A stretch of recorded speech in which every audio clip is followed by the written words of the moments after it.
Hi friends, இன்றைக்கி நம்ம பார்க்க போகிற ப்ராடக்ட் ஒரு ஆடியோ டேக். பிராண்ட் நேம் வந்து நியோ ஹிப்போ மாடல் DC10. இதோட ப்ரைஸ் பார்த்திங்கன்னா ஒரு 6000 to 7000 சேல் ஆகிட்டுருக்கு. இந்த வீடியோவில் இதோட அன்பாக்சிங், அப்புறம் ஆடியோ சிஸ்டத்தோடு எப்படி கனெக்ட் பண்ணுறது, இதோட சவுண்ட் குவாலிட்டி எப்படி இருக்குது எல்லாமே நம்ம பார்க்கலாம். பேக்கேஜ் அன்பாக்ஸ் பண்ணால் ஃபஸ்ட்டு ஒரு யூசர் மேனுவல் கொடுத்துருக்காங்க. மேனுவலில் ஸ்பெசிஃபிகேஷன்ஸ் அப்புறம் மற்ற டீட்டெயில் எல்லாமே க்ளீனாக கொடுத்துருக்காங்க. அப்புறம் பார்த்தீங்கன்னா பாக்ஸில் ஒரு USB கேபிள் இருக்குது. கேபிளோட ஒரு எண்டில் Type-C பின் கொடுத்துருக்காங்க. இதுதான் நம்மளோட neo hippo DC10 audio take. பார்க்குறதுக்கு அப்படி ஒன்றும் சீப்பாக தெரியல, நல்ல குவாலிட்டியாகவே இருக்குது. இதோட சரௌண்டிங் எல்லாம் மெட்டலில் கொடுத்துருக்காங்க. பேக் சைடில் ஆப்டிக்கல், கோஆக்சியல் அப்புறம் USB இன்புட்டும் இருக்குது. பவர் ஆன் பட்டன் அப்புறம் மோட் சேஞ்ச் பண்ணுறதுக்கு ஒரு பட்டன்னு சிம்பிளாக கொடுத்துருக்காங்க. இதோட பாட்டமில் 4 ரப்பர் ஃபீட் கொடுத்துருக்காங்க. எந்த சர்ஃபேஸ்லனாலுமே இது ஜம்முன்னு உட்காந்துக்கணும். சுவிட்ச் ரெண்டுமே கிளாசிக் டைப்பில் கொடுத்துருக்காங்க. யூஸ் பண்ணுறதுக்கு நல்ல ஸ்மூத்தாக இருக்குது. இதில் ES9028Q2M அப்படிங்கிற டேக்கும் NE5532ங்கிற ஆப் ஆம்ப்ஸும் யூஸ் பண்ணியிருக்காங்க.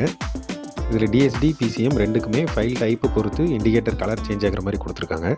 ஒரு விண்டேஜ் சோனி மியூசிக் சிஸ்டத்தோட இந்த டேக்கை கனெக்ட் பண்ணி இதோட சவுண்ட் குவாலிட்டி எப்படி இருக்குன்னு உங்களுக்கு நான் காட்டுறேன்.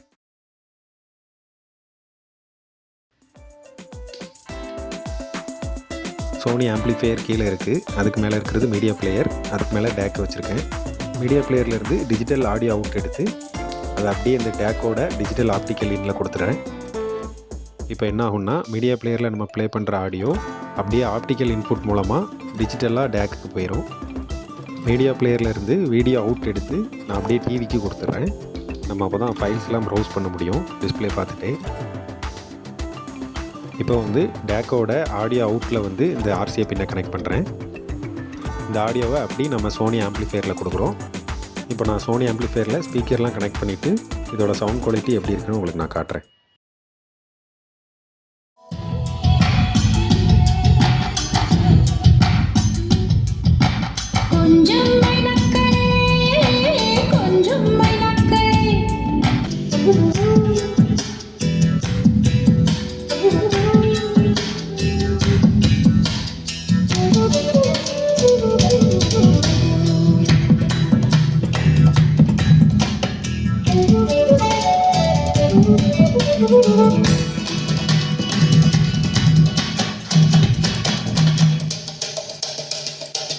குமாரி என் காதல் சிக்கி முக்கி திக்கி விக்குது. குமாரி என் நெஞ்சு விம்மி விம்மி பம்மி நிக்குது. குமாரி என் வார்த்தை கடல் வெற்றி விட்டதே.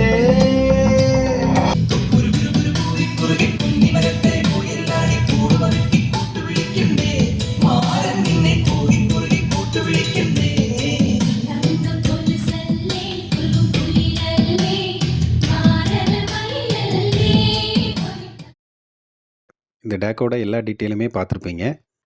ஃபஸ்ட் டைம் இப்போ தான் நான் டேக் யூஸ் பண்ணுறேன். நிறையா மியூசிக் சிஸ்டம் நான் யூஸ் பண்ணியிருக்கேன். எதுலேயுமே டெடிக்கேட்டட் டேக் யூஸ் பண்ணதில்லை. இதுதான் ஃபஸ்ட் டைம். எனக்கு கண்டிப்பாக சவுண்ட் குவாலிட்டியில் இம்ப்ரூவ்மெண்ட் தெரியுது. சவுண்ட் ஸ்டேஜிங், டெப்த் எல்லாமே கண்டிப்பாக இம்ப்ரூவ் ஆகிருக்கு. அப்புறம் இதோட மற்ற ப்ளஸ்ன்னு பார்த்தீங்கன்னா, இது ரொம்ப லைட் வெயிட் அப்புறம் காம்பேக்டாக இருக்குது. இன்புட் அவுட்புட் எல்லாமே சிம்பிளாக கொடுத்துருக்காங்க. பில்ட் குவாலிட்டியும் நல்லா இருக்குது. ஓவராலாக கண்டிப்பாக வேல்யூ ஃபார் மணி ப்ராடக்ட் தான். நீங்கள் இதை ட்ரை பண்ணணும்னு நினச்சிங்கன்னா ப்ராடக்ட் லிங்க் டிஸ்கிரிப்ஷனில் கொடுக்குறேன், செக் பண்ணி பாருங்கள். அடுத்த வீடியோவில் மீட் பண்ணலாம் ஃப்ரெண்ட். தேங்க்ஸ் ஃபார் வாட்சிங்.